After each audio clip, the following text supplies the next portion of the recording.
বনের পাশেই ছোট এক গ্রাম মিলনচর। এই গ্রামের মানুষের জীবন ও জীবিকা জড়িয়ে আছে সাপের সাথে। এখানকার পুরুষেরা সাপ ধরে আর মহিলারা বাড়ির কাজ করে সংসার সামলায়। এই গ্রামেই বাস করে সাপুড়ে সর্দার দুলাল, তার স্ত্রী বাসনা আর একমাত্র ছেলে বিমল। কিন্তু বিমল অন্য সবার মতো নয়।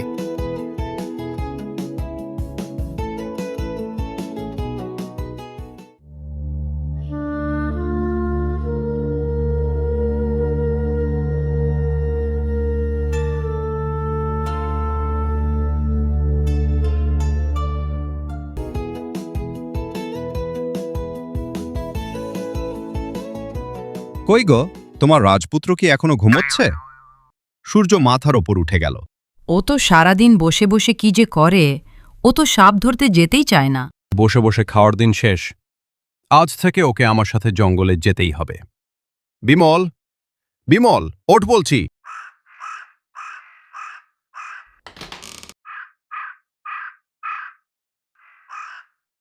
বাবা, এত সকালে কেন ডাকছ? একটু শান্তিতে ঘুমাতেও দিবে না?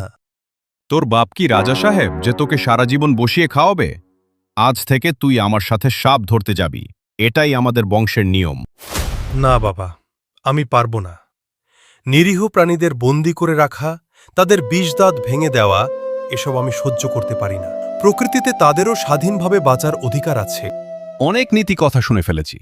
আজ যদি তুই না যাস তবে তোর আর তোর মায়ের ভাত বন্ধ, মনে রাখিস।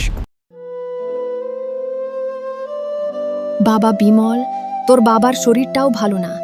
ওর কথা শোন বাবা, একটু সাহায্য করো। ঠিক আছে মা, শুধু আজকের জন্য যাচ্ছি। কিন্তু মনে রেখো বাবা, সুযোগ পেলেই আমি এই পেশা ছেড়ে অন্য কিছু করব।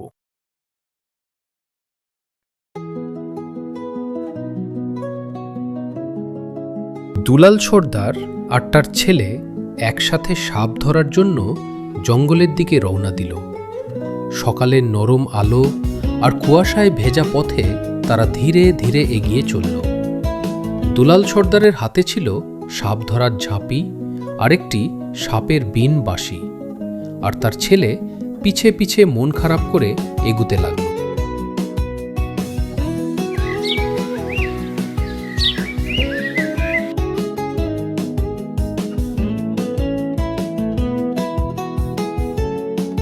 এই যে সর্দার, আজ দেখছি ছেলেকেও নিয়ে এসেছেন। তাও কি সাপ ধরতে পারবে? এখনই হয়তো ধরতে পারবে না, সেটা আমিও জানি, কিন্তু শিখলে একদিন ঠিকই পারবে।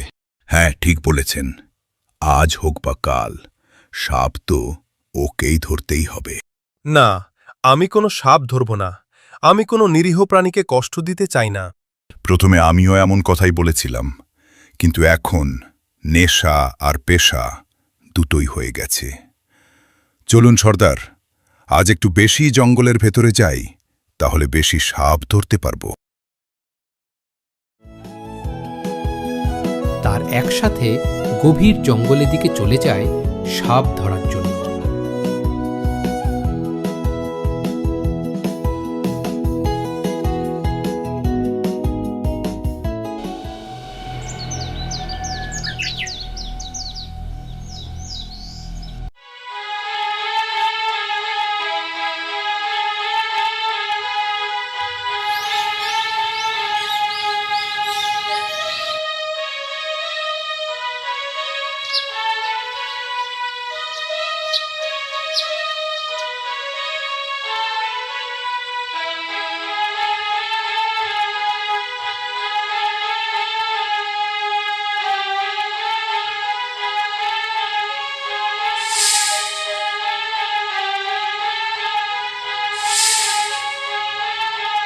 বিমলের মনটা কেঁদে ওঠে।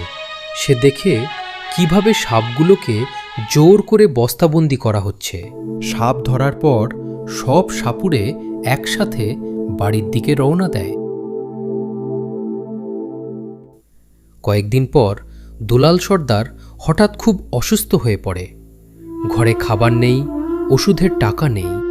বিমল রে, তোর বাবা তো বিছানায়। বাড়িতে জমানো সাপগুলো বিক্রি করে দিয়েছি, এখন কি হবে? তুই অন্তত আজ একবার যা বাবা। মা, আমার হাত কাঁপে সাপ ধরতে গেলে, কিন্তু তোমাদের কষ্ট সইতে পারছি না। আমি যাচ্ছি।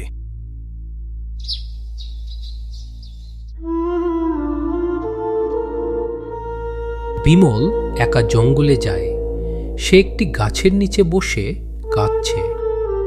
হে ঈশ্বর, আমি কি করব? সাপ ধরলে আমার বিবেক মরে যায়, আর না ধরলে মা বাবা না খেয়ে মরে যায়।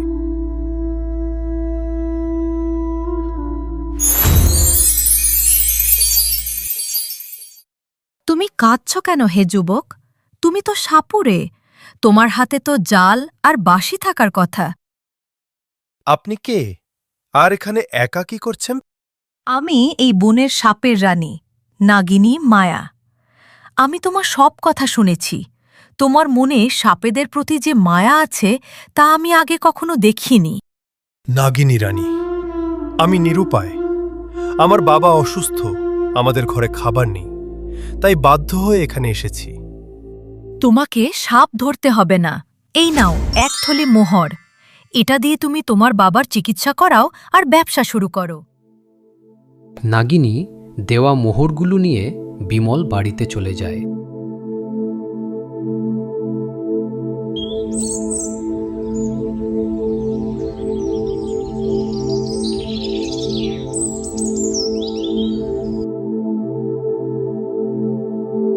গ্রামে বিমলের উন্নতি দেখে অন্য সাপুড়েরা হিংসা করতে শুরু করে। বিমল তো কোনো বাড়িতে কাজ করে না, আবার জঙ্গলে সাপ ধরতেও যায় না। তাহলে সে এত টাকা পায় কোথায় থেকে? আমাদের অবশ্যই এই বিষয়টা জানা দরকার।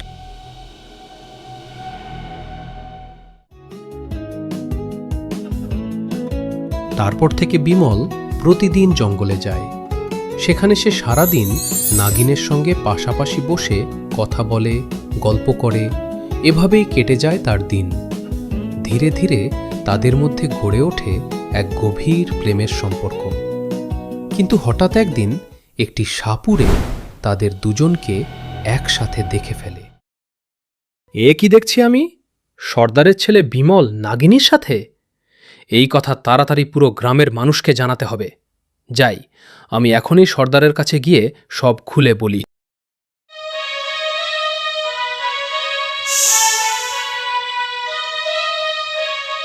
সর্দার, সর্দার, সর্দার! সর্দার, বিশ্বাস করুন, আপনার ছেলে বিকাশ এখন আর সাপ ধরে না। সে তো ওই মায়া নাগিনীর প্রেমে পড়েছে। বনের ভেতরে বসে ওরা ঘন্টার পর ঘন্টা গল্প করে। এটা আমাদের জাতের অপমান। থামুন নগেন, আমার নিজের ছেলে আমার সাথে বেইমানি করছে। সাপ আর সাপুড়ে কখনো বন্ধু হতে পারে না। সাপ আমাদের পায়ের নিচে থাকবে, খাঁচায় বন্দি থাকবে। আমাদের জাতের সম্মান ধুলোয় মিশিয়ে দিল ওই ছেলে। শোনো, নগেন সাপটাকে এখনই ধরতে হবে। বিন নিয়ে চলো সবাই। আজ ওই মায়া নাগিনীকে আমি খাঁচায় ভরব আর বিকাশকে শিক্ষা দেব।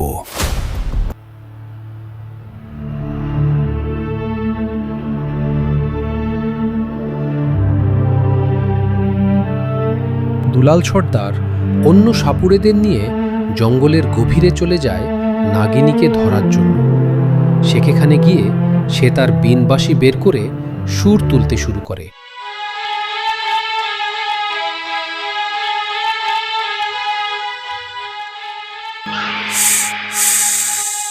উফ, এই বিনের শব্দ আমার মাথায় যন্ত্রণা দিচ্ছে বিকাশ।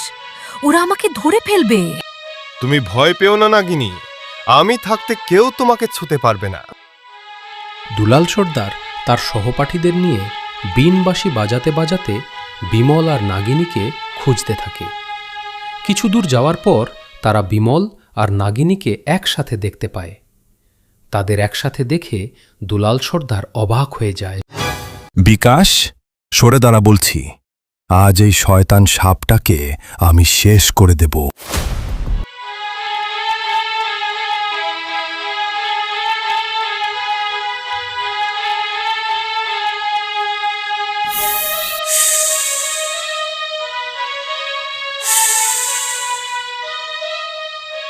বিকাশ জোর করে বিন কেড়ে নেয় এবং সাপুড়েদের বাধা দেয়। সুযোগ বুঝে নাগিনী ঝোপের আড়ালে পালিয়ে যায়।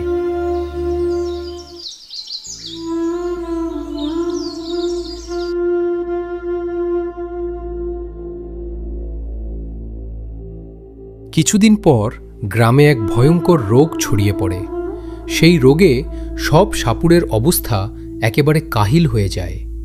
কবিরাজ দাদু, বাঁচান! গ্রামটা তো শ্মশান হয়ে যাচ্ছে। কোনো ওষুধ কি নেই? একটাই পথ আছে। ওই পাহাড়ের ওপরের কালো গুহায় একটা বিরল লতা আছে, প্রাণ সঞ্জীবনী লতা। সেই লতার রসই এই রোগ সারাতে পারে। কিন্তু সেখানে এক বিষাক্ত কালকৌঠা সাপ পাহারা দেয়। তার নিঃশ্বাসেও বিষ। কেউ ওখানে যাওয়া সাহস করবে না। আমার ছেলেও অসুস্থ হয়ে পড়ছে। আমাদের জাতের কেউ কি নেই যে ওই লতা আনতে পারবে? সবাই ভয়ে পিছিয়ে যায়, কেউই যেতে রাজি হয় না। কিন্তু বিকাশ সাহস করে একাই জঙ্গলে চলে যায় সেই লতাটি আনার জন্য।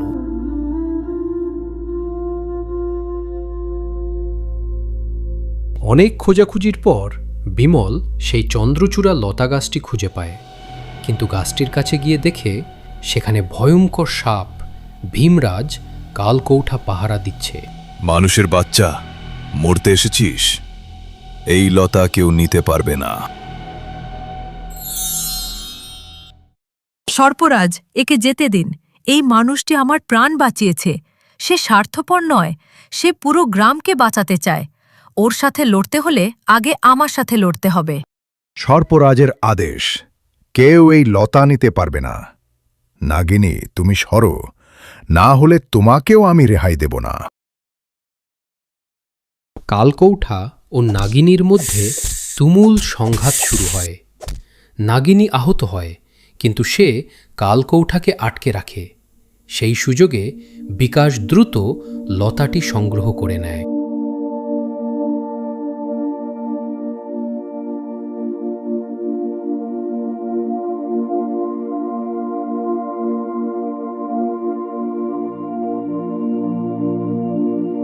বিকাশ আর নাগিনী লতাটি নিয়ে গ্রামে ফিরে আসে।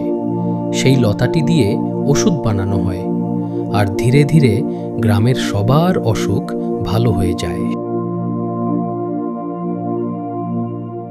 আজ আমার ভুল ভেঙেছে রে বিকাশ।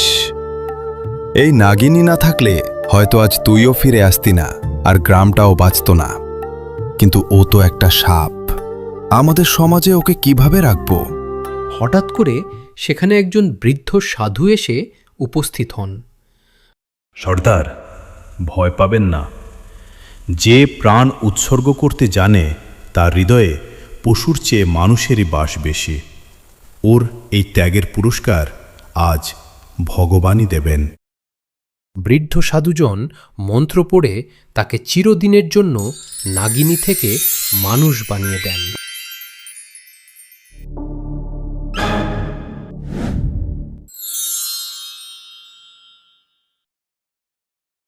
নাগিনী, তুমি মানুষ হয়ে গেলে? তোমার নিঃস্বার্থ বন্ধুত্ব আমাকে এই নতুন জীবন দিল বিকাশ। আজ থেকে তুই আর সাপ নোস, তুই আমার ঘরের লক্ষ্মী। আমি তোকে আমার ছেলের বউ হিসেবে মেনে নিলাম। আজ থেকে এই গ্রামে মানুষ আর সাপের কোনো বিভেদ থাকবে না। সর্দার ঠিকই বলেছেন। আজ থেকে আমরা সাপ ধরা ছেড়ে দিয়েছি। আমরা এখন থেকে মানুষের সেবা করব। দুলাল সর্দার, তার সহপাঠী সাপুড়েরা, বিমল ও নাগিনী সবাই মিলে একসাথে বাড়ির দিকে রওনা দিল। মিলনচর গ্রামে সেদিন থেকে এক নতুন উৎসব শুরু হলো। সাপ আর সাপুড়ের চিরকালীন লড়াই শেষ হয়ে সেখানে এক নতুন পবিত্র বন্ধন গড়ে উঠল। বিকাশ আর তার মায়ানাগিনী বধূকে নিয়ে গ্রামটি হয়ে উঠল ভালোবাসার এক স্বর্গ।